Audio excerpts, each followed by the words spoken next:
And konnichiwa, and welcome to the Onyx Tavern. I'm your host, Rick the Barkeep, bringing you episode 166 here at the Tavern, presented by Hirotaku.com. So, Ninja has released their epilogue DVD, and while I haven't seen it yet, one of the big things that's coming out of it is the introduction of a new ranger, Mido Ninja, or in this case, the Green Ranger, which, oddly enough, is a female, is a woman in this, which is great because when you actually break down all the rangers together, we have a total of 8 rangers that we see in the series, only 2 of which are female, but now we have 9, so heck, 3 out of 9, that's 1/3 of the team, so heck, we're getting better there, and we have, hey, we have another female ranger, that's pretty awesome. So I really have nothing much to say regarding that, but it actually kind of leads into, I think, a much bigger and much meatier topic. Now, as we all know, Ninja Steel is coming, and there have been some proponents I've seen on a couple of message boards on Facebook and I've talked to, and what a lot of people are thinking about is that they would be interested in seeing Saban adapt this Green Ranger as a main character or supporting character throughout the Ninja Steel series. Interesting concept. I think it's fine. I think there's definitely a discussion to be had there. But there are those negative Nancys and all that who have to bring up the fact that, well, she's only in the one movie, so she's not going to be in the series because there's no footage of her. And this leads back to what some people have described as being limited by the footage, or limited by the Sentai.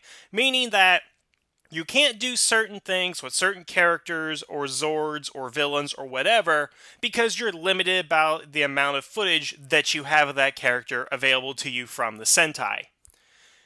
Which to me, I always thought was a BS argument. Because here's the thing, folks. I don't know if you know this yet, but Power Rangers has access to those costumes, and they can film their own scenes using those costumes. I know, it's weird, right? Here's kind of the problem that I have, and I'm going to use this Green Ninja as an example for this.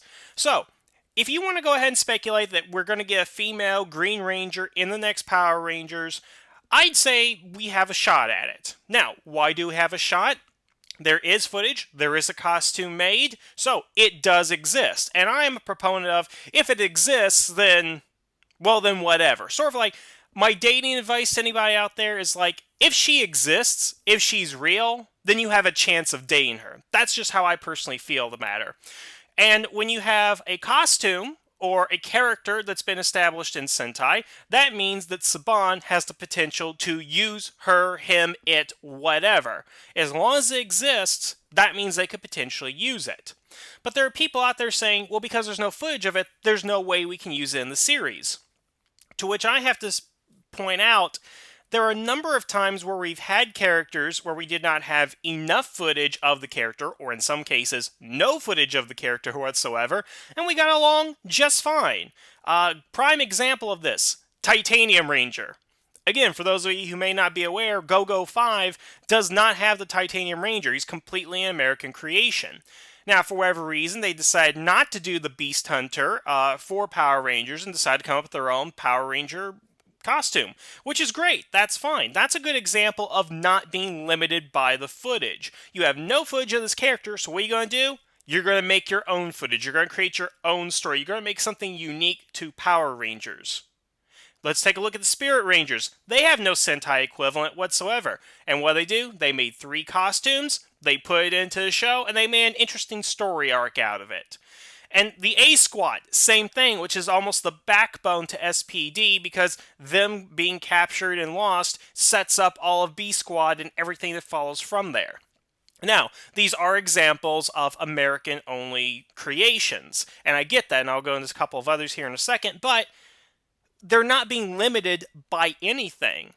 They have a character, they have an idea, they have a story they want to tell, so they do it. They film their own footage. When you imply that Power Rangers and Saban is limited by the footage, you're basically saying that they have these boundaries that they cannot cross. We cannot have a green female ranger because Sentai didn't do it enough. Because Sentai didn't do enough, that means we must not do it. I'm sorry, I had this great idea for a story with a female Green Ranger, but I can't do it because, shucks, we don't have enough footage. If only we could film it ourselves and do whatever story we wanted. Now, I know. The way Power Rangers is, they have to use Sentai footage, and just about every episode has Sentai footage in there. And everybody keeps saying that they have to have certain minutes or certain scenes of Sentai footage in each particular episode, but I want to see where that is written. I want to see where there's a contract that absolutely says they have to do that. I want a writer to come forward and absolutely confirm for us, yes, we have to have 8 minutes of Sentai footage every episode. We absolutely have to do that. Because I don't believe that for a minute, because think about it for a second. Think of all the most popular and famous Power Ranger episodes out there. Think of some of the best episodes. And think of how many of them don't use Sentai footage. Forever Red, Countdown to Destruction, Fate of Lightspeed. Those are just a couple off the top of my head that don't use any primary Sentai footage. Sure, there may be a morphine sequence in there, and there may be a transformation of the Megazord, but beyond that, it's all an American storyline. I mean, imagine if they had to limit themselves in Power Rangers in Space by the Sentai footage. Well, if they limited themselves by the Sentai footage in Power Rangers, we would have never gotten Countdown to Destruction, because somebody would have said, well, they don't have a scene where characters from 6 years ago are invading the Earth, or a giant lava monster in space, and they don't have this, attack from all across the galaxy. We don't have the footage, so we can't do it. Can you imagine that kind of mentality back then? We would have never gotten the episode. We would have never gotten Forever Red. We wouldn't have gotten Reinforcements from the Future. That's another episode which doesn't use any Sentai footage as far as I recall. They had to make their own costumes out of monsters because they didn't have any. They made their own stories and they did their own action sequences. What bothers me, again, is that we're going to the point of limiting that we can't tell good stories, we can't have interesting ideas, because we don't have the Sentai footage to back it up. And the thing is, if we think that, what do you think the writers and the creative staff of Power Rangers are thinking?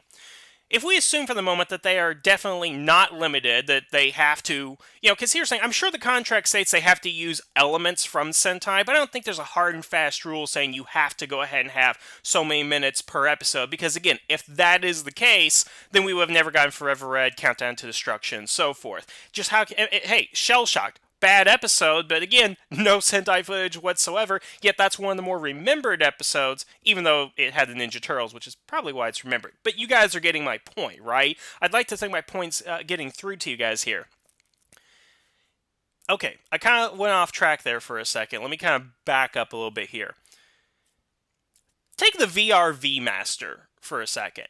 VRV Master from Car Ranger is so insignificant. He didn't even get a Ranger key, didn't even really get to show up in Gokaiger, or really mentioned in the Anniversary series. There was a brief allude to him based on the drink that the Red Racer was giving, but beyond that, VRV Master is barely a footnote in Sentai history. On the other hand, VRV Master, or better known to you and me as the Phantom Ranger, is a pretty big deal within the Power Rangers universe, because look what they did with this guy. They have him introduce the Rescue Zords. They have him bring in the Delta Megazord. He had a kind of romance with Cassie. We have this whole subplot going with the Power Ruby, where he's incredibly important there. And if it wasn't for the Phantom Ranger, all of time in Power Rangers would cease to exist, because they would have been frozen in time forever. So, going from a footnote in Sentai to being a pivotal character in the history of Power Rangers is a pretty significant leap, wouldn't you admit? But you know what? They weren't limiting themselves to the footage. They say, hey, we got this character, we got this costume, let's do something with him, and by damn, they did something with him. Now, I can clearly see what a lot of people are thinking about not having the Green Ranger in there because we don't have enough fight footage. But it doesn't mean we can't film our own fights. Doesn't mean she can't be a supporting character. How many times have we seen it where we have like a secondary character start off at the beginning of the season not having powers and then gets powers later on in the season? You know, that sounds like, oh, every 6 Ranger we've had in the series. I mean, Cam comes to mind, being a character that was there in the background. Dr. Morgan is another example from most recent season. I can totally see this person being involved in the series, being able to go ahead and morph at some point, and maybe not joining the main Ranger team. Again, what did they do with Titanium Ranger? They took the Titanium Ranger footage, had him fight on his own, had him fight with the team a couple of times. They were limited, but of course their budget was different back then. I'm sure their budget's a lot more now, and they got a little bit more leeway that they can go ahead and actually, do this. I'm not saying it's going to happen, but I'm also trying to say that it's not impossible. When we, the fans, start saying they can't do it because they're limited by the footage, then that makes the producers and creators say, well, the fans are not expecting anything of us, so we're just going to regurgitate the footage back and forth, back and forth. I mean, I would like to think that we as a fandom have worked hard to get Dino Charge where it is. Because, again, let's look at the Neo Saban era. Samurai can be forgiven because of what happened, the direction the series was going, coming back after hiatus, and a lot of people working on the project not having been involved with it for years. Megaforce and Super Megaforce is just unforgivable because they didn't learn from their mistakes and they didn't understand everything. And then, of course, I would say fan backlash helped change the show, which is why Dino Charge is like 1,000,000 times better than Megaforce. We have to be vocal as fans because, believe it or not, they do listen to us. They listen to our comments. There are people who are actors and writers, and there are people who've been involved with Power Rangers going on fan message boards, looking at YouTube videos. Geez, I hope they're listening to my videos. I really do. But if we sit there and accept the fact that they are limited by the Sentai, that they're limited by the footage, then they're going to accept that fact and we're not going to expect anything out of them. And that, to me, is the real crime. That's the real problem that we have. That if we become complacent and saying, well, this is never going to happen because this, and this, then where's that going to get us? We're just going to get, eventually it'll be repeats of Samurai. It'll be repeats of Megaforce. The worst aspects of the Neo Saban era are going to creep back in because we're not going to be expecting much of them, and thus they're not going to give us a good product. Now again, I'm not getting mad at this because we're not going to get a Green Ranger and Ninja Steel and all that. It's just that it's symptomatic of what I think a lot of the community has bought into. That if Sentai does it, we have to do it. If they don't do it, then there's absolutely no way we can go ahead and do it. When again, we're not talking about dubbing a series. This is not like we're going in there and putting American voices of these characters and we absolutely can't use a Green Ranger at all. We're talking about a show that uses Japanese footage as its base, but supplements it with American footage and do their own damn things. I mean, heck, you want to look at it this way? Look what they did in Super Megaforce in The Wrath. They decided not to use Vol Eagle whatsoever in the footage when the other Sentai Rangers were showing up. But what do? They shot new footage with the Red Mighty Morphin suit.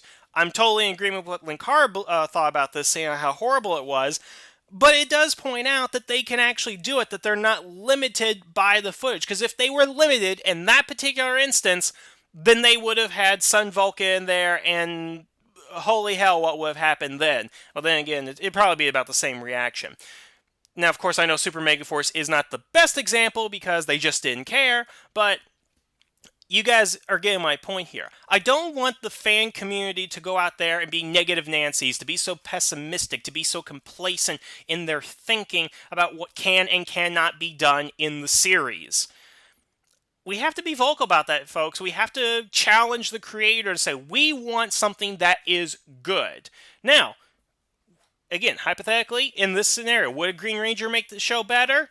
Maybe. Who knows? But if we don't try, if we say we're not going to try, if we limit ourselves because we don't think it can happen, then it won't happen. You have to be optimistic, folks. You really have to be. And again, what did I say about my dating device? As long as she exists, there is a chance you can go ahead and date her. That needs to be kind of the mentality that we have for Sentai and Power Rangers. If the costume exists, if the prop exists, whatever, then it can be done. Because you know what? That's the beauty of filmmaking. That's the beauty of the movies and of television and animation, all that great stuff. Is that you can do anything. We are in an age where you can really do anything. And to say that they're not going to do anything, that they're just going to limit themselves to maybe, maybe we can do this, maybe we can do that, we can't do this, we can't do that, that's when you start hurting yourself as a creative filmmaker, writer, director, producer, whatever. That's where you're hurting yourself. The mentality needs to be we can do whatever we want because we're entertaining people, we're making them think, we're making them feel, we're making them laugh. That's what we're going to do with Power Rangers. And it starts first with us. Not so much demanding better products. I mean, yeah, that's something we need to go ahead and do, but we need to have an optimistic outlook. We need to tell the producers this is what we believe can be done. This is the kind of stuff we would like to go ahead and see. So we're not limiting our expectations. Now, of course, limiting your expectations, there's a whole discussion to be had about that and high expectations, but the expectation of the Power Ranger community should be they can do anything they want, surprise us, show us something good, but surprise us with that. And I guess that's my point. I just want everybody to be positive out there. I see too much negativity on Facebook and the message boards. And, geez, I see too much negativity on my comments section, which I know I'm going to have a lot of negative comments here about this one. But let's just stay positive, folks. Let's be positive. Let's say, Green Ranger? Yeah, we can do that. Let's see what happens. As opposed to, they ain't going to do that. They don't have enough footage. Be positive, folks. Think of the positive way of approaching this. And if you be positive, that'll probably rub off on the rest of the community. And the community will rub off on the creators. And you know what? We're going to have a better show for it. And I think we're all going to feel better about it, knowing that we stay positive. That makes us positive, and that makes things that we like positive. And it can affect change. All right, so that's my little diatribe on that. I have really nothing else to go ahead and say in the matter, but what do you guys think as far as being limited by the footage? Just your overall thoughts. Do you agree, disagree with anything that I've said? Leave a comment below and let me know. Otherwise, I want to thank you guys for listening. Have a good evening, and the tavern is now closed.